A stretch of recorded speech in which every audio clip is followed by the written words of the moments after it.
Welcome to MMA on the Rocks. My name is Bill Welker. You are listening to episode 299, if you can believe that. Creeping up on 300 episodes. I hadn't even realized it until I looked up the number of the last episode. It was 298. So the way numbers work is that makes this one 299. You may be joining us live. If you're not, make sure you subscribe on Facebook, YouTube, or Twitter. Turn on your notifications so you can find out when the show is going live, like right now. Today is Sunday, December 11th. It's been a couple of weeks since I've done a show, and my apologies for that, but my house is falling apart. I'll get into that in just a few minutes because I had to start the show congratulating two friends and training partners of mine who have had huge accomplishments over the last couple of weeks. First of all, my buddy, Dave Mundell, bare knuckle boxing, BKFC, welterweight champion.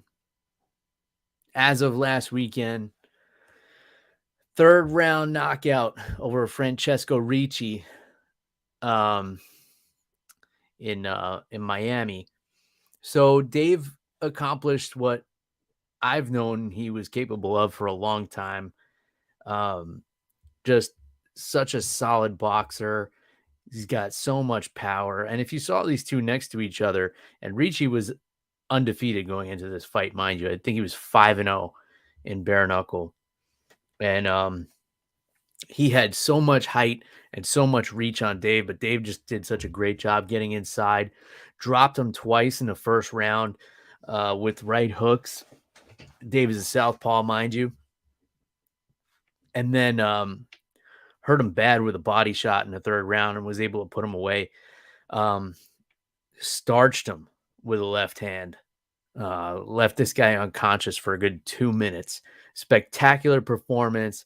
And now Dave is the champ. Big congratulations to my buddy Dave Mundell, who we're going to set something up soon on the podcast to have him on. Longtime listeners know Dave is a friend of the show. He's been on here several times, maybe 3 or 4 times over the years. He's been on here as an MMA fighter and as a bare knuckle boxer. Always enjoy talking to the guys. We're going to have to set something up. Obviously, I've been a little inactive over the past couple of weeks, so we got to get him on here and give him his shine. He's the champ now. Can't take that away from him ever. He's going to have that BKFC belt hanging up in his house or in his garage or whatever he's going to do with it. So congrats to Dave. Super proud of the guy. He's a guy that you like to see good things happen to because he's a solid dude. He's a loyal dude. And he's been a great training partner of mine for many years now. So cheers, Dave. And the other, of course, the great Billy Q. Billy Quarantello, who you all know is a buddy of mine, friend of the show, been on here, told some wild stories in the past. If you want, you can go dig up some of those. The highlights are on the YouTube channel. Hear the wacky stuff Billy's been on here talking about. He hasn't been on a while. We got to have him back on. Coming away with a big win last night. UFC 282. They had him on the prelims, I feel like, for the last time. Got in there with Alexander Hernandez, who is a very skilled fighter, very tough fighter, making his featherweight debut. And when you're dropping down a weight class, a guy like Billy Q is the last person you probably want to be fighting because, as Daniel Cormier put it, Billy Q melts people. He just puts a pressure that's hard to deal with. And he breaks people. It's just what he does. And in all fairness, Alexander Hernandez beat the shit out of Billy in the first round. But even after that beating, and even after as bloodied up as he was, I wasn't all that worried because it's kind of become Billy's MO to give up the first round and then come back and just break dudes. And that's exactly what he did with Alexander Hernandez. I even texted a buddy of mine and I said, well, in true Billy Q fashion, he lost the first round. And the buddy texted back. I guess he was writing the text at the same time. And he said, well, at least it's not the first round. First round he's ever lost. So I had confidence that Billy would come back. But man, the way he did, the pressure he just poured on Alexander Hernandez was awesome. Performance of the night bonus for Billy too. Congratulations. He's got a new baby at home. I'm sure that helps out a lot. Those of us who are parents know how expensive newborns can be. All the surprise expenses that come up with those, and I couldn't be happier for the guy. Billy's such a nice and genuine dude. Nice people in this sport and in this space are few and far between. Billy's definitely one of them. So he's another guy that I definitely feel happy for him when good things happen to him. And it's not that it happened to him. He works his ass off to develop this gas tank, to develop this pressure style that he has. And he's just a beast, man. I've told this on the show many times before, but I've trained with Billy. I've rolled with him, and there's not a lot of people who can make me feel tired rolling jiu-jitsu, but Billy is one of those guys who has me like checking the clock and seeing like there's still 4 minutes left in this round. Like I feel like I've been rolling for 29 minutes already.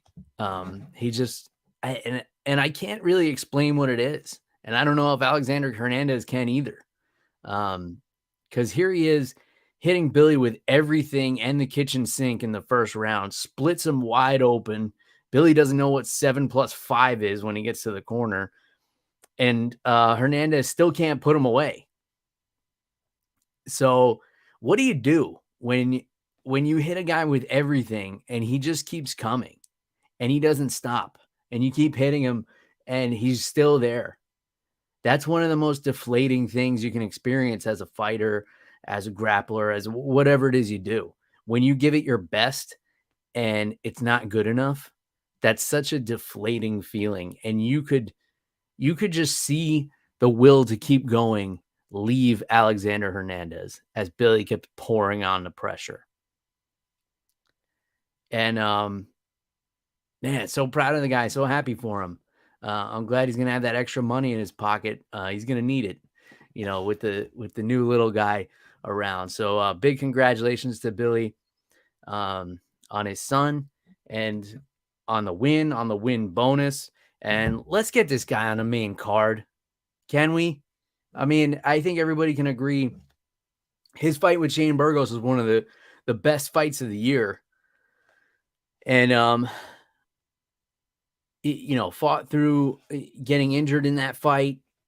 The guy puts on a show every time he's out there. And the only reason he didn't win a bonus for that fight, the only reason it wasn't fight at night, is because Justin Gaethje, Michael Chandler was on the same card. So damn the luck. And I was worried for Billy's bonus status as this card went on, because this card was just bonkers up until the co-main event. Every single fight was a finish. Every single one, a knockout or a submission. Crazy. If you take away the main event and the co-main event, which I'm sure a lot of people would like to forget both of those, and we'll get to them in a little bit. You got a card of all finishes. So, man, what a pay-per-view this was. These fights were just so good. We could start so many different places. Let me tell you, before we get back into the MMA stuff, let me tell you where I've been. I need to take a deep breath before I get into this. So I've been doing some projects around the house, folks. And when I say projects, my house is in shambles right now. And a lot of it has to do with the bathroom in my bedroom. So I don't know if anybody's ever had to deal with this. I don't know if this is like a really big issue anywhere but Florida. But I had a leak in my shower, and I started having a little bit of mold come through the grout in the tiles. So I knew I had to get the leak to stop. So I opened up the wall a little bit. I was looking for a manifold, which is like kind of a little screw on the handles of the shower, 2-handle shower. And usually you can tighten that little screw up, that little manifold, and it'll shut the water off coming from that handle. And there was no way to shut it off. So I had just a bucket in my shower. Oh, that was my alarm reminding me to move the elf on the shelf. So somebody remind me to do that when this show's over, please.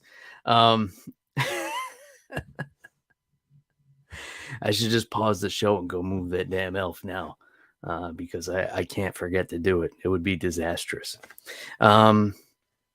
Anyway, so I had a bucket in the shower. It's building up water every day. It got super heavy. I'm dumping it out. So I decided I'm going to find the shutoff for the shower. Mind you, I could have called a plumber, but I wasn't raised that way. I was raised to try and figure shit out. I'll never forget something my dad told me when I was a kid, because he was fixing like the drain in our basement. He was like snaking it out. And I remember I was maybe 10 or 11 years old, and I said, how did you learn how to do all this stuff? And he just didn't even look up, and he said, because I can't afford to pay somebody else to do it. And that's always stuck with me. Like every time something goes wrong, I decide, I'm going to handle it myself, because I don't know, nurture over nature. I don't know, but that's what I did. So I rip out more of the shower, and I find there's a shutoff valve all the way in the floor of the shower for some reason. So I shut the water off there. And luckily that valve worked, because normally with these things, rule of thumb with plumbing, for those of you who've never messed with plumbing before, if you haven't touched something in your house for a long time, plumbing wise, the assumption you should make is that it doesn't work. And that's just because, especially if you have hard water like we do here in Florida, you get a lot of buildup and things, and shit just doesn't work anymore. So I found the shutoff, and then I had a mold company come in and test the mold, and they said that it was a bad kind of mold, and I would have to have it professionally remediated. So again, my stubborn ass decides I'm going to remediate it myself. So I bought an air scrubber on Black Friday, and I spent all weekend last weekend ripping out this shower. Now, mind you, when you're dealing with mold, once you open up the wall, the spores get out into the air, and then they get in the air conditioning and everything. I may be boring a lot of you with this, but those of you who work on your own houses may appreciate this story. So I had to cover up the bathroom with 6 mil plastic so that the spores can't get out. Then I run the air scrubber on negative pressure, which means I had a duct running out the window, which was also sealed with plastic. I also covered the entire room with plastic. I covered the HVAC vents with plastic. And I wore coveralls and a mask and goggles and all this shit. And I went in and I ripped out all the tile. I found the mold that was like kind of in the studs and in the floor. And anywhere I saw it, I sprayed it with mold killer, and I also shaved the wood down. Luckily it wasn't too rotted or anything, but yeah, it took me it took me a good 3 days to do this by myself. This was last weekend, which is why I didn't do a show last weekend. The weekend before, is a plumbing story that I'll save for another time. Basically, I just tried to replace a faucet handle in this same bathroom and wound up having to replace the main house shutoff. But that's another long story I won't bore you guys with. So it took me all weekend to get this mold problem taken care of and to completely gut my shower, it's a very odd shape. It has what's called a mortar shower pan, which is basically concrete. And everything had to be like double bagged and carried outside immediately so it doesn't contaminate the whole house. It's just a mess. And I would never want to deal with this again. So that's that.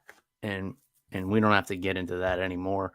All right, let's talk some fights. Enough with me fighting with my house. Because I'm kind of tired of talking about it anyway. UFC 282. This card was awesome. I would say the second best card of the year so far. UFC 281 is the front runner for me currently. But man, this card top to bottom was awesome. I didn't particularly care for the co-main event, but the main event, Jan Blachowicz and Magomed Ankalaev, this fight was spectacular. I loved it. I know Dana White wasn't crazy about it. I know a lot of people were complaining that it was ruled a draw. I got to be honest with you guys. I was okay with it. I'm maybe in the minority here. In fact, I'm pretty sure I'm in the minority here. But I was totally fine with it because, all right, here we have the first round was kind of a feeling out round, right? We saw that Ankalaev was a lot faster than Blachowicz. We saw Blachowicz had better timing. So Ankalaev maybe landed a little bit more, but I thought Blachowicz landed the bigger shots. I did score the round for Ankalaev, and I thought the whole fight came down to how you scored the first round. But there was no real clear winner in that round, in my opinion. I thought it was feeling out. Then in the second round, Jan started with the leg kicks, which forced Ankalaev to switch stances, totally took him out of his game plan. Won that round. So Jan wins that round. Third round, Jan takes out the other leg. Ankalaev couldn't even stand on it anymore. So here we are thinking Jan's going to run away with this. He's going to keep chopping the legs down. There's nothing Ankalaev can do. Ankalaev then changes gears, changes strategies, starts wrestling with Blachowicz, and runs away with rounds 4 and 5 in dominant fashion. He gets Blachowicz down, and in the fifth round, Blachowicz kind of fell down and wound up in a really bad position, but it's not like Ankalaev had a hard time taking him down anyway. So here you have Jan wins 2 and 3, almost stops him within those 2 rounds. Ankalaev wins 4 and 5, almost stops Blachowicz in those 2 rounds. So those are the easy ones to score.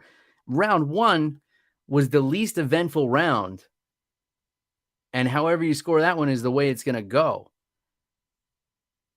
I'll tell you in all honesty, I was kind of rooting for Blachowicz just because so many people were counting him out. They're saying, oh, he's too old and Ankalaev is good everywhere. And I'm like, man, how can you count this guy out? He's been the champion. Like, he's done it before. He's got crazy power. He's super technical. He's got good grappling. Maybe not good takedown defense, but he's got great grappling.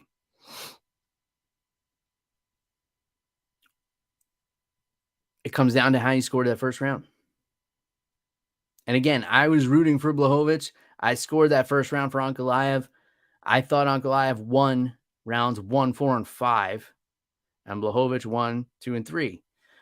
But when they announced the draw, I was cool with it. I was like, wow, that was a really great, really technical fight. and it was close. And how do you really weigh one strategy over the other? You know, Blachowicz's leg kicks versus Ankalaev's wrestling. Because a lot of people complaining about this decision are the same people who, you know, when somebody wins who they don't like, they're like, well, they just wrestled him the whole time. But now, this time, it's Ankalaev doing it. And they're like, how do they not give him the win? He should be the champion. He wrestled him the whole time. You see, they're saying the same thing here. It's just the tone is different. So there's that. And I know Dana White was upset at this, so much so that instead of booking an immediate rematch, here, this is for the vacant light heavyweight title that Yuri Prochazka had to vacate because he has an injury so bad. And he did the honorable thing and gave up the title.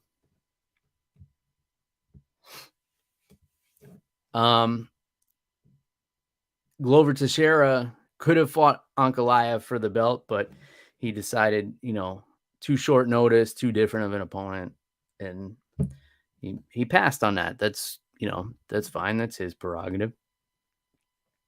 So Blachowicz was supposed to fight Ankalaev anyway, so they made it for the title, and they put on a great fight. But Dana was so upset with this, and I guess the organization, the matchmakers, whoever, decided right after this is over that at the next pay-per-view, they're going to have a fight for this belt, this same belt that these two guys just fought to a draw over, is going to be decided in a match between Glover Teixeira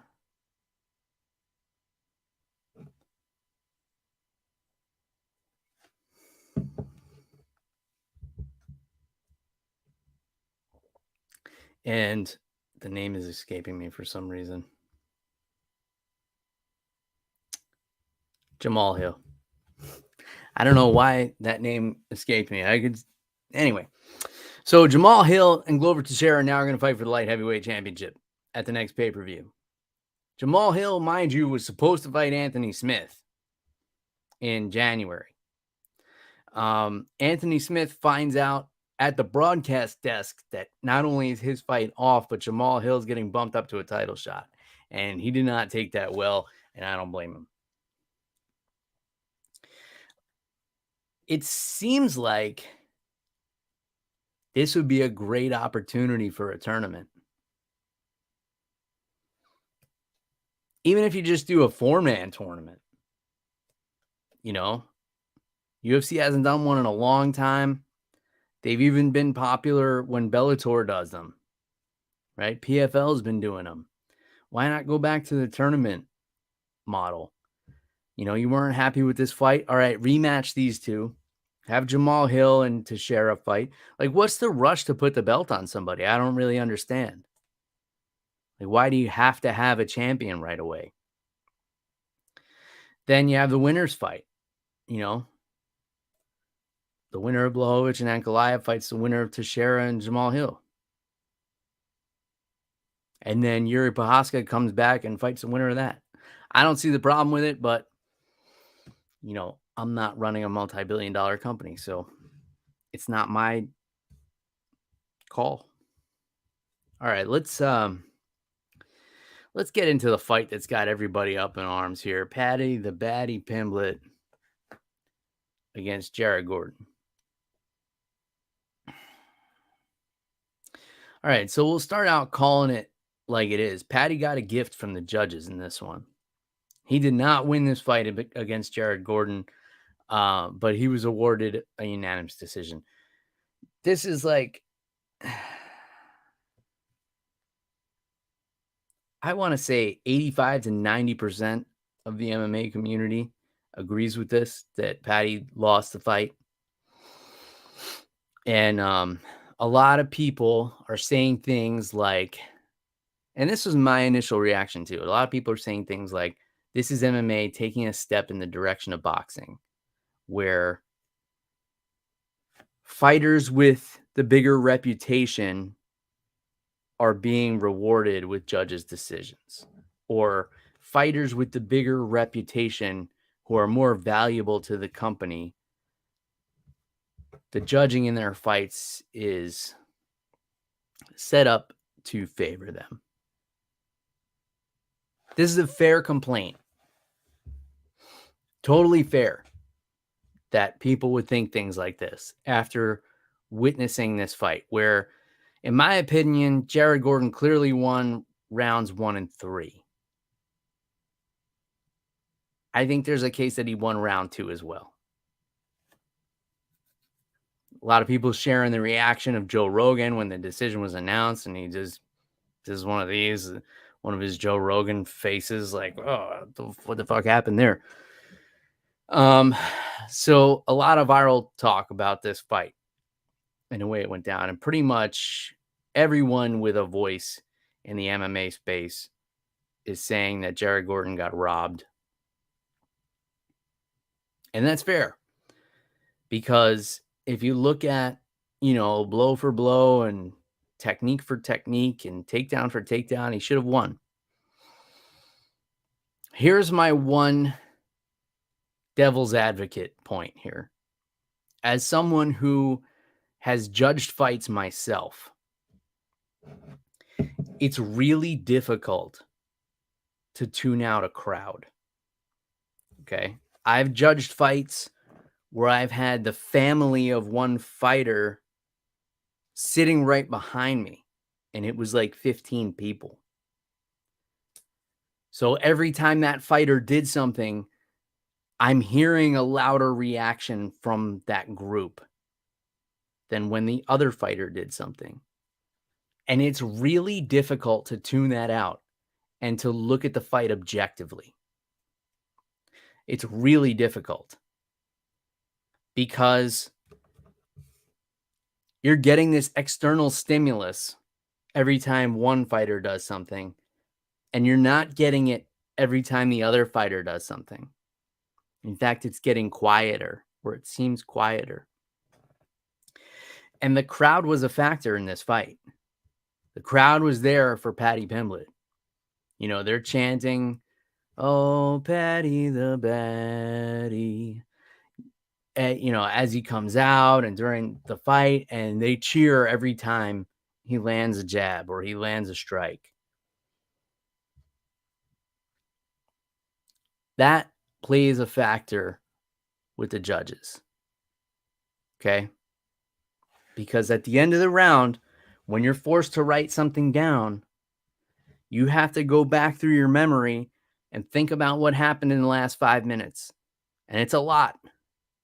You're thinking like, oh, this guy landed a takedown, but this guy landed that big overhand and this and that. And you're doing a quick calculation in your head. And that external stimulus of the crowd is a factor. So the same people in the audience who are pissed off that Jared Gordon lost this fight are the same people who are probably responsible for him losing this fight. And that's the one point I'm going to make. So I don't go down the road of it's rigged, the judges were paid off, MMA is turning into boxing. I'm not ready to go down that road yet. I know we've had a couple of examples lately where these really popular fighters in Paddy Pimblett and Sean O'Malley seem to have been gifted decisions. And I'm not letting that go. I'm not letting anyone off the hook for that. But I'm not ready to full-blown commit to any conspiracy theory or come out and say like this shit's rigged. And let me say this too. Here's another positive thing. If you want to stay away from the negativity, at least there was only 2 fights on this card where we needed the judges. These judges were sitting back like eating nachos and drinking Diet Coke all night until the co-main event. And they're like, oh shit, we actually have to work tonight. Maybe that's a factor too. But, at least we didn't need them for the rest of the card. According to a lot of you, they fucked up the co-main and the main event. But, to me, it was still a great card. All right. The second best comeback on this card, Santiago Ponzinibbio knocks out Alex Morono, who stepped up on short notice to take this fight. Morono was winning this fight, let's be honest. He was beating Ponzinibbio all around this cage. This was a catch weight fight too, because, Morono had to come in at the last minute. Ponzinibbio got his shit rocked in, I think, every single round. He was close to getting finished 3 or 4 times in this fight. And Morono did the right thing. He didn't swarm because he knows Ponzinibbio is dangerous. So when he had him rocked, he stayed patient. He stayed on the outside. Stayed picking his shots. He fought a clean fight. He was beating the piss out of Santiago Ponzinibbio. And then Ponzinibbio, man, he's just one of these guys with that power. Comes out of nowhere halfway through the third round and just starches Morono, who probably would have gone on to coast to a decision. Although, you never know. With this crack team of judges we had last night, I don't remember who the judges were. Maybe he wouldn't have won. Maybe even then he wouldn't have won. But man, you got to give it to Ponzinibbio. He's got to have incredible conditioning. His chin is great because a lot of those shots from Morono would have put a lot of people at welterweight out cold. So you got to give credit to Ponzinibbio for his chin and for his conditioning. Okay, Dricus du Plessis against Darren Till. This was a one-sided fight. Du Plessis was just mauling Darren Till. And it seemed like after the first round, he was just exhausted. It seemed like he barely had enough breath in his lungs to be standing up. But then he would just take a deep breath and take Darren Till down. He would take a deep breath and hit him with some big shots. There was one point Darren Till knocked him backwards. I think it was in the second round. Knocked him backwards into the cage. He bounced off the cage and fired in for a takedown. It was like something out of a pinball game. He ricochets off the cage right into a takedown. It was pretty crazy to see. Ends up finishing him with a face crank.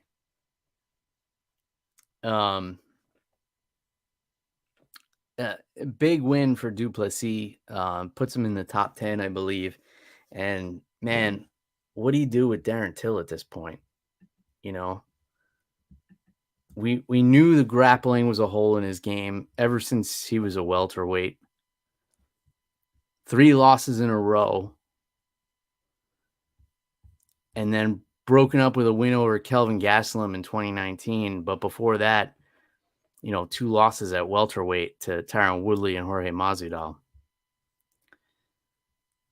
So he moves up to middleweight, gets to win over Gastelum. People are like, oh, wow, he beat Kevin Gastelum. Maybe middleweight's the weight class. But then loses a decision to Robert Whittaker. And it's like, all right, well, Robert Whittaker is the second best in the world at the time. Then he gets submitted by Derek Brunson. It's like, well, he still needs to work on the grappling. Meets up with Khamzat Chimaev. Starts working with all these Russian grapplers. Takes some time off. Really working on the grappling. Gets taken down at will by a guy who's not really a grappler.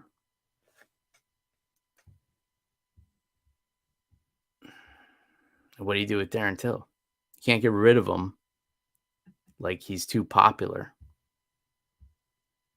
He's definitely a fan favorite still, I'd say. He's got a great personality. You got to give him a winnable fight. You got to give him a fight where somebody's going to get in there and trade with him and not wrestle him at all. I don't know. I don't know what you do here. But du Plessis is going to climb the ladder. I'd be worried for this guy in a 5-round fight. I don't know if he's going to change his diet or change his training or something, but it seems like the guy carries so much muscle. A 5-round fight is going to be really challenging for him. Ilia Topuria just beat the brakes off of Bryce Mitchell. I love the quote I saw from Topuria earlier in the week. It said something along the lines of, "I'm going to smash his face as flat as he thinks the earth is." I thought that was pretty witty. I don't know if somebody wrote that pocket statement for him or if Topuria is just like a down low, like witty dude. But I like that. Submits Bryce Mitchell. So that was probably underdog money there. If you bet Topuria by submission, a lot of people thought he would knock him out. It seemed like Bryce just had nothing on his strikes. He seemed very tentative to engage. He was backing up a lot, and his takedowns weren't working. And even when it went to the ground, Topuria was dominant there too. This dude is legit. You know, he's a problem in this featherweight division, and I know he's got his little thing with Paddy Pimblett, but you know, we got to let this go. I don't need to see that fight. I don't want to see Topuria move up in weight to fight Paddy Pimblett. I think he probably beats him. But yeah, I mean, his last 4 fights in the UFC, all finishes. And all against tough dudes. Damon Jackson, Ryan Hall, Jai Herbert, Bryce Mitchell.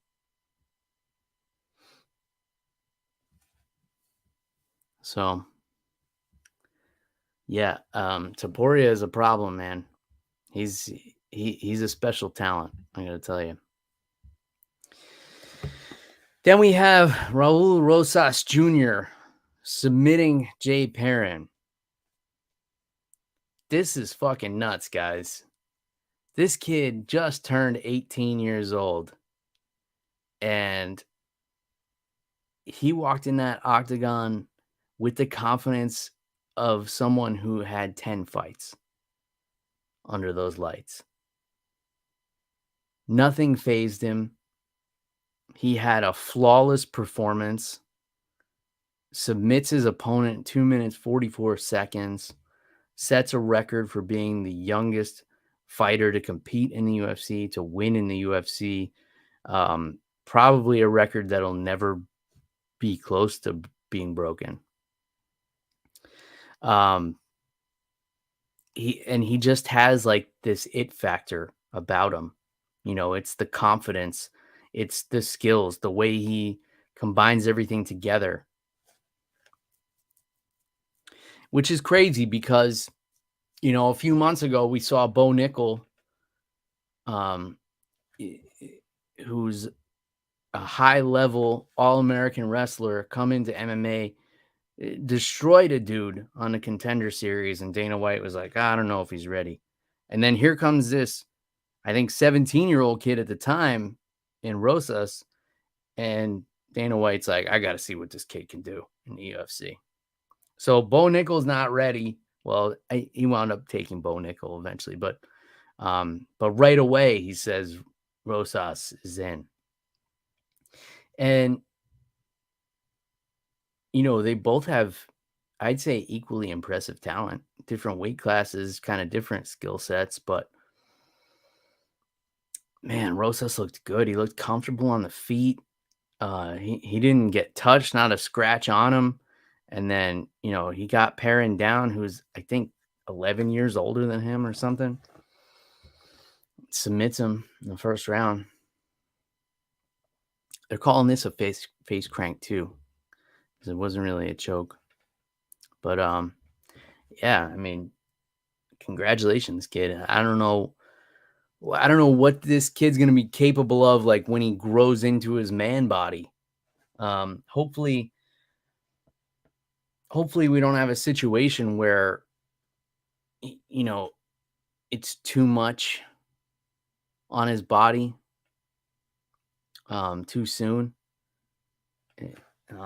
and hopefully they're able to kind of build him up slowly. But like, it's very clear that the kid has star power potential. You're not going to be able to feed him low-level fighters for very long. You know, you're going to have to test him sooner than later. So we'll see how it goes.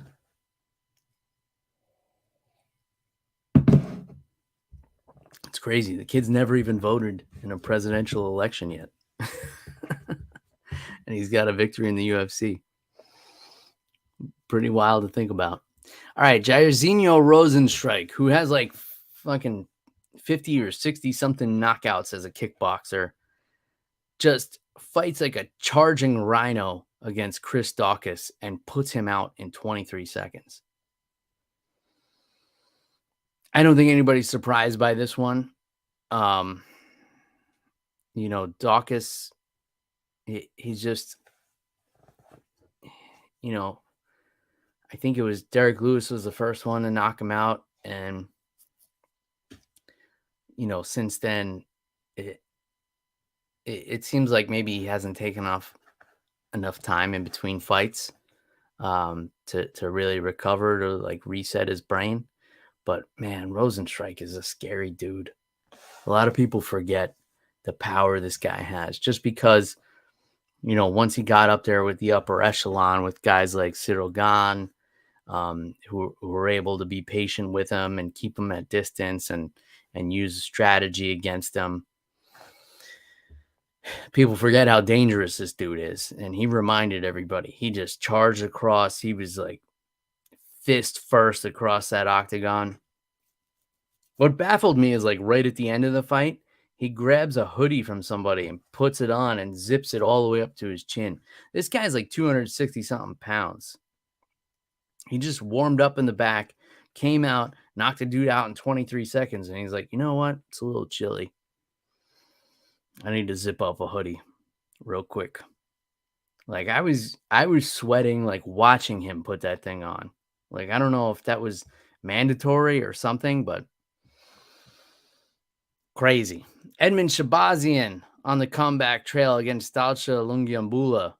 Lungiambula, man, if you looked at these two side by side and told someone on the street, like, these two guys are going to fight each other in a cage, you'd be like, wow, I hope Shahbazyan's family has a headstone picked out, because Lungiambula is built like a damn bodybuilder, like a Greek statue. But it didn't seem to matter. Shahbazyan was just picking him apart in that first round, and Lungiambula was going in, trying to close the distance, trying to do anything, get a hold of him. Nothing worked, and finally Shahbazyan puts him down in the second round. Chris Curtis. I had a buddy of mine who's gonna bet on Joaquin Buckley and sent me, send me a list of the people they were betting on. And I said, I agree with this. I don't agree with that. And I said, I wouldn't bet against Chris Curtis in this one. And for the reasons that the fight played out, Chris Curtis, just such clean boxing. Buckley throws everything hard. He throws everything explosive. There's a lot of wasted energy. There's not a lot of setups. If he catches you with one of those shots, it's trouble. But Chris Curtis is a more methodical fighter. He gets in and out of the pocket. He's got really great boxing. He mixes in his kicks well. And, man, the picture, like the slow-mo picture of Buckley hitting the ground, was gruesome. It looked like his neck was knocked off of his head, and it was just a head sitting on his shoulders, and his face looked very uncomfortable. But big win for the action man, Chris Curtis. Of course, we already talked about my boy Billy Q. So happy for that dude. And then TJ Brown submits Eric Silva with an arm triangle, and Cameron Simon with a TKO in the Curtain Joker Curtin Jerker over Steven Koslow. What a card, man. How many fights was it? 10 finishes. 10 fights, 10 finishes. I don't know if that's a record. Has there ever been a card where, like, it's been all finishes? We came damn close. And it's too bad we didn't get to see that because, then we had all this controversy with the judges. It gets people up in arms about the sport and whatnot. I don't like to dwell on that stuff. I'm going to try and stay positive about it and think like the judges were just influenced by the crowd. I know that's a bit of a naive way to think, but we can pretend for a little while longer, can't we? Sure we can. Let's look ahead to next week, because this is a fun card. A really fun card, actually. I got a couple of sleeper fights for you on this one. So, UFC Fight Night 216, it's going to be back at the Apex. Headlined by Jared Cannonier and Sean Strickland. So Cannonier, coming off of his title fight with Adesanya. Sean Strickland coming off a loss to the current champ, Alex Pereira. So we're going to see how he's going to be able to bounce back from that. Both of these guys coming back from losses into a main event, which is great for these guys. I think even if Strickland wins here, he's going to be still far away from a title shot as long as Pereira is champ anyway, after what he did to him. But this is a fun fight. This is a really fun fight. Strickland should be able to keep Cannonier away with his range, with his jab, with his boxing. Cannonier is going to be trying to close the distance, get in there with a big shot, or just get his hands on Strickland and drag him to the mat and kind of pound him out there. But from what I hear, Strickland is pretty capable on the ground. So maybe we'll get a chance to see that next weekend. Then we got Arman Tsarukyan against Damir Ismagulov. That's a fun fight. Tsarukyan is a beast, man. This dude, let's take a look at. I feel like he hasn't fought in a while. Okay, yeah, he had that main event against Mateusz Gamrot that he lost not too long ago, back in June.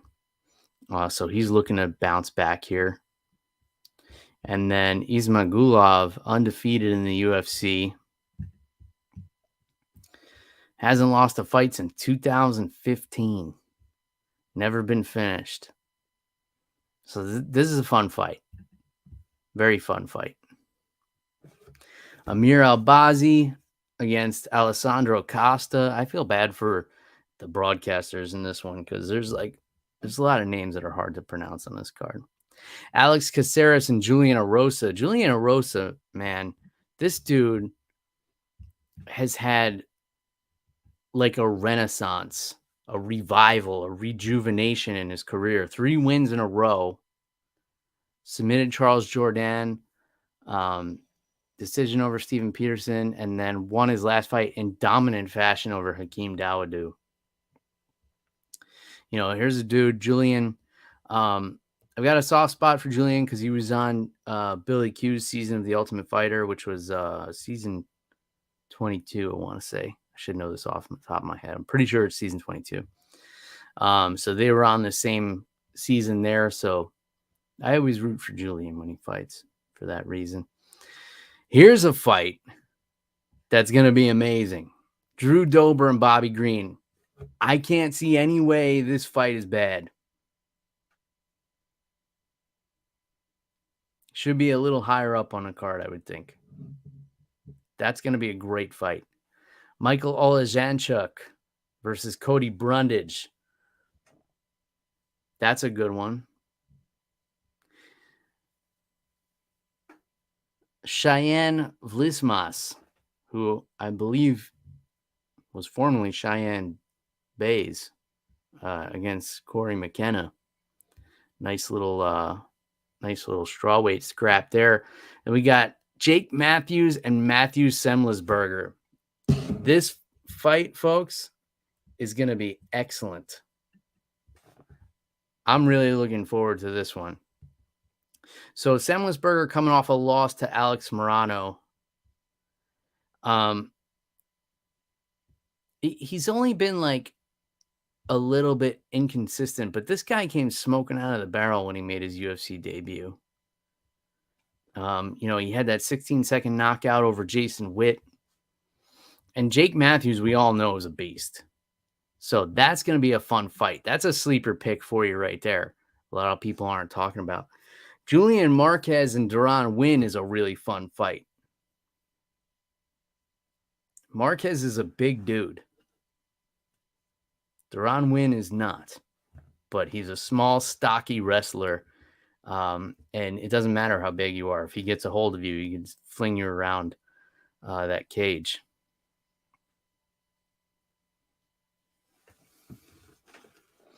All right, then we got Said Nurmagomedov against Said Yakub Kakramanov. I think I got that one right, folks. Pat myself on the back real quick for that one. That master's degree in English really coming in handy on this podcast. I'm able to barrel through a bunch of whiskey, which, for anybody curious, I'm sipping on some Sazerac rye this evening. This, of course, the Sazerac company is also the parent company of Buffalo Trace, for you whiskey nerds out there. I got a little something else for you folks that are into whiskey a little bit later as well. Let's see. Brian Battle and Rinat Fakhretdinov. This one, there's so many tongue twisters on this card. David Dvorak against Manel Kape. That's going to be another fun one, flyweight fight. Manel Kape is a guy who came in with so much hype to the UFC and just has kind of underdelivered just because he doesn't pull the trigger. He tries to like fight safe, but then, ends up losing decisions. And then Sergey Morozov against Journey Newson, the first fight on the card. That was not too bad to pronounce, but we get a lot of consonants, a lot of syllables throughout this card. So I definitely don't envy the broadcasters on this one. I would be so paranoid about messing up a dude's name if I were a broadcaster, and I have no intentions of ever doing anything like that. Like, mostly for this reason. I just wouldn't want to butcher people's names. All right, we know Mark is looking forward to Jake Matthews fighting his fellow countryman there. Let's see, what else we got? All right. Real quick, since I didn't do a show last week, Stephen Thompson getting the win over Kevin Holland. Kevin Holland hurts his hand, corner throws in the towel at the fourth round. A lot of respect for that call. They knew their fighter couldn't be competitive out there, and they had to make that tough decision. Of course, Kevin Holland, would want to be drug out of the cage and, didn't have that opportunity, but probably for the best. Wonder Boy, what do you do with Wonder Boy? Give me some ideas, folks. What are we doing with Wonder Boy?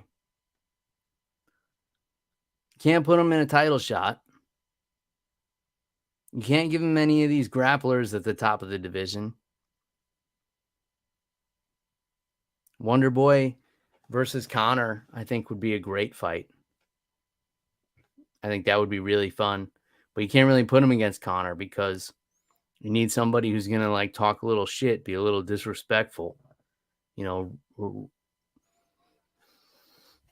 rally some interest.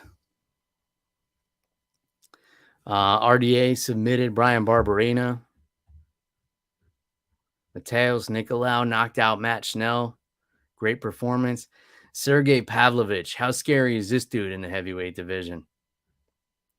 Do we do Pavlovich versus Rozenstruik now? Two guys with like 20-something second knockout, 54-second knockout. Why don't we get these two together?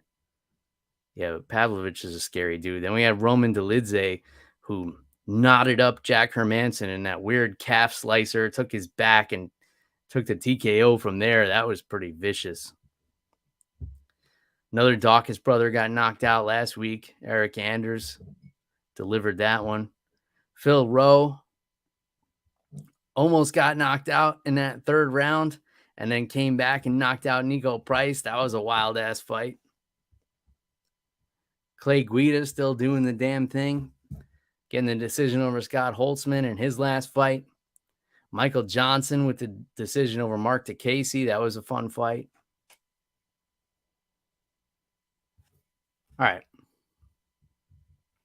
For those of you just here for MMA, you're probably going to want to tune out now, in which case I'll give you the whole spiel. You know, go buy our merchandise from Team Reaper.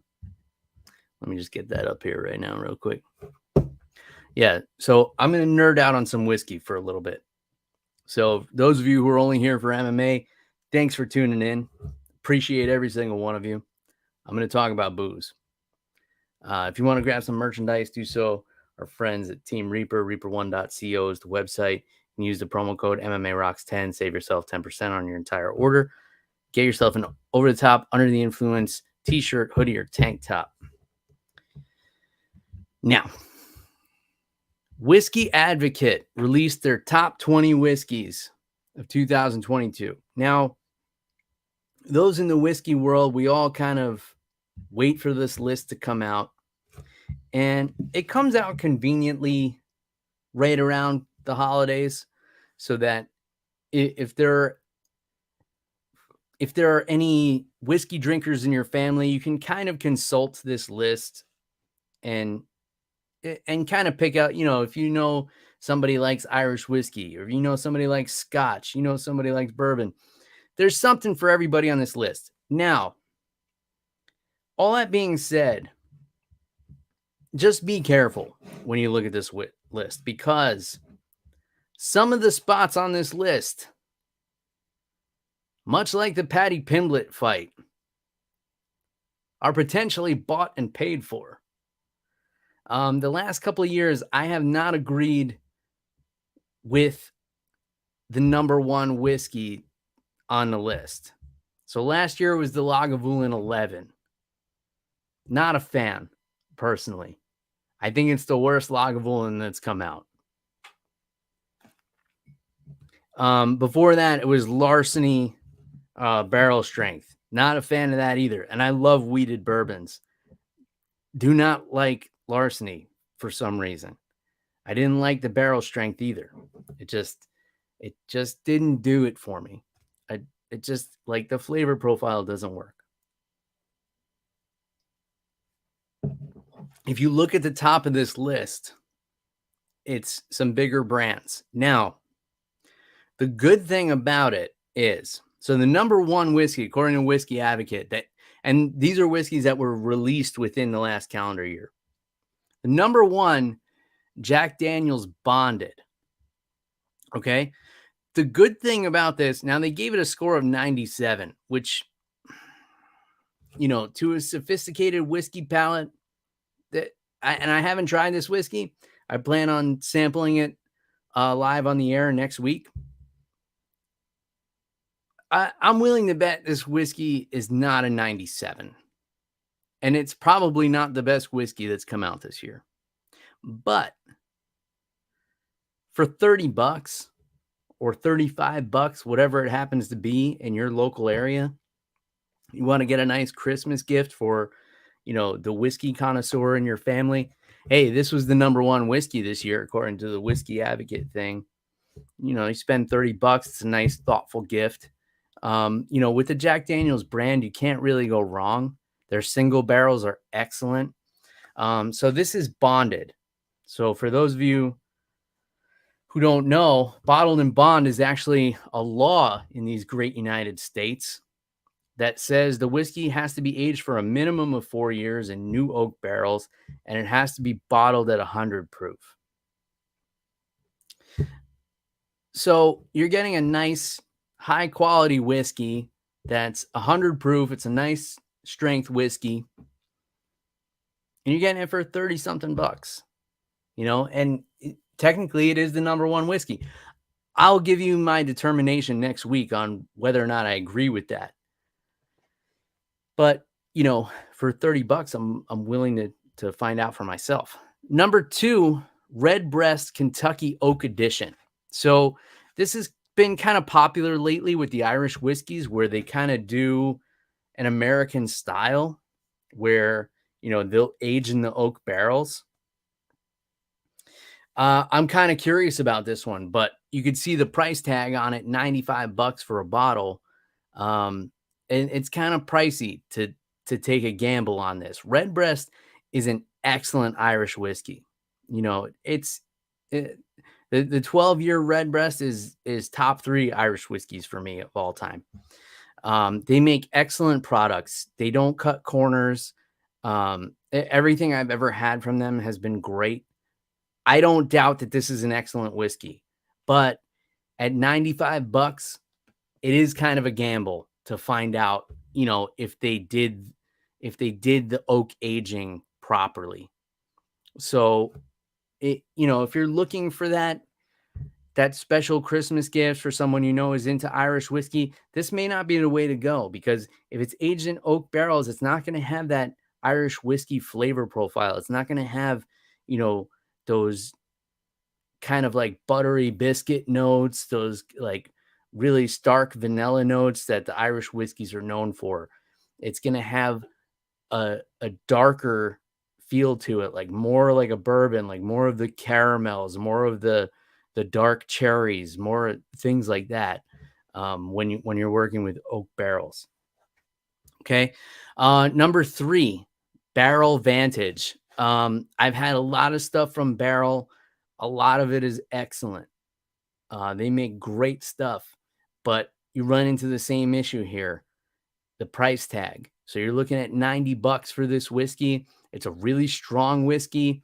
I wouldn't recommend this as a gift for anyone who's new to whiskey. This higher proof stuff, you kind of have to have a higher tolerance, a more developed palate to really appreciate it. So I would kind of stay away from this altogether. Dewar's came out with a 12-year this year. 30 bucks for this bottle. I have had all kinds of whiskey from all over the world. Dewar's is very difficult for me to choke down. The Dewar's white label was kind of like the staple of our grandparents' generation. My grandfather drank Dewar's white label, and I have tried so many times to connect with this whiskey, just to feel some kind of connection with my grandfather, who's no longer with us. And I can't do it. It's too harsh for me. I've drank whiskey that's, 130 proof and beyond. But $30 bottle. So if you're looking for somebody who's into Scotch, like, hey, this was the number 4 whiskey this year, and you're spending 30 bucks. So there's that. I'm going to kind of skim over the rest of this list. So Westward is a whiskey from the West Coast, comes out of Oregon. I don't know anything about it, but it's $100 for a bottle. You're looking at 62.5%. So that's a strong whiskey. It's got a dark color to it. I would imagine it's a cast strength. So you're looking at like 125 proof. Not for the new whiskey drinker, I would say.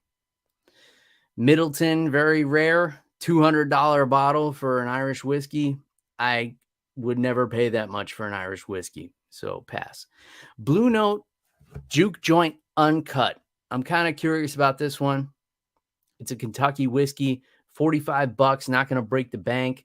I think I've even seen it for $40 on the shelf at Lucan's here. I plan on checking this one out. I'll let you guys know what I think of it.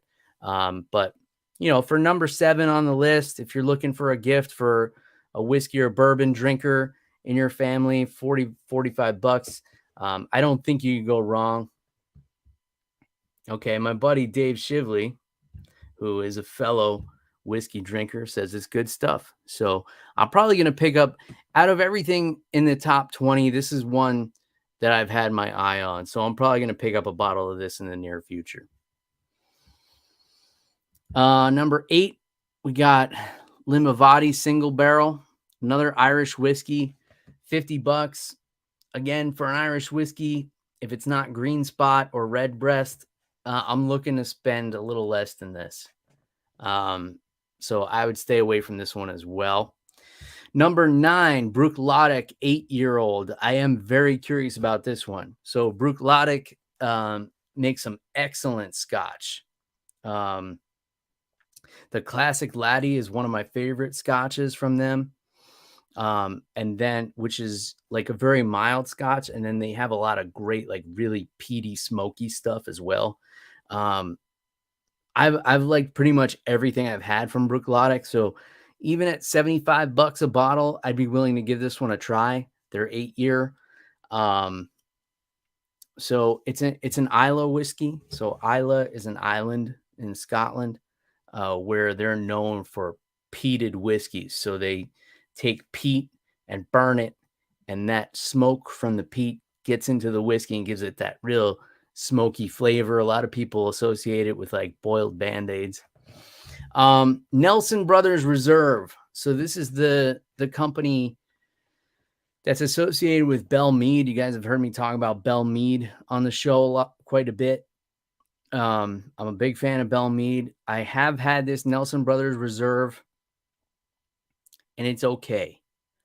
For $60, I think it's not worth it for this kind of pour.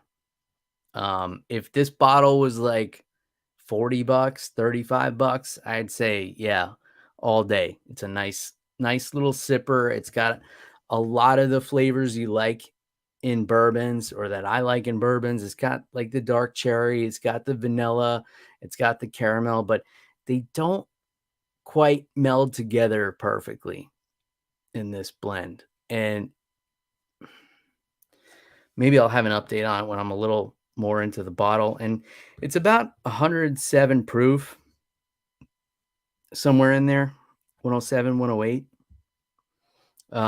So, you know, it's a nice little sipper. So that's the top 10 of the Whiskey Advocate. Then we got some other things in here. We got some Japanese whiskey. We've got a Bardstown. We got a Bushmills who put out a 12-year this year.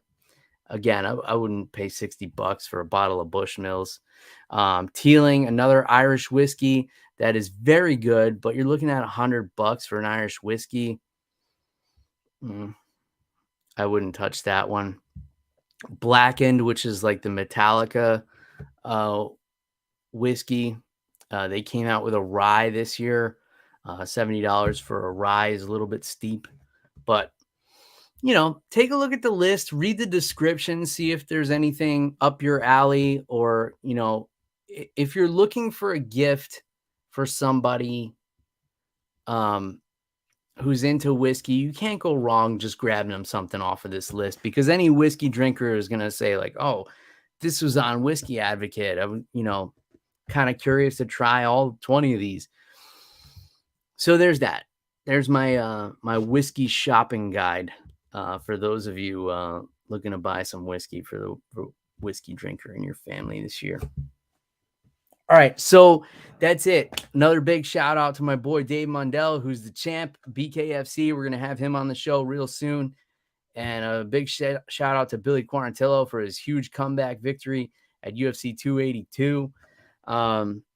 Awesome weekend of fights. Awesome last few weeks of fights. Sorry the show has been inconsistent, but I'm dealing with shit, folks. My house is falling apart. Thanks for everybody tuning in. Thanks, as always, for all the shares, everyone who subscribes, everyone who leaves comments, everyone who leaves feedback, everyone who leaves criticism. I even appreciate you guys. Keep it up. Until next time, cheers, everybody. Goodbye.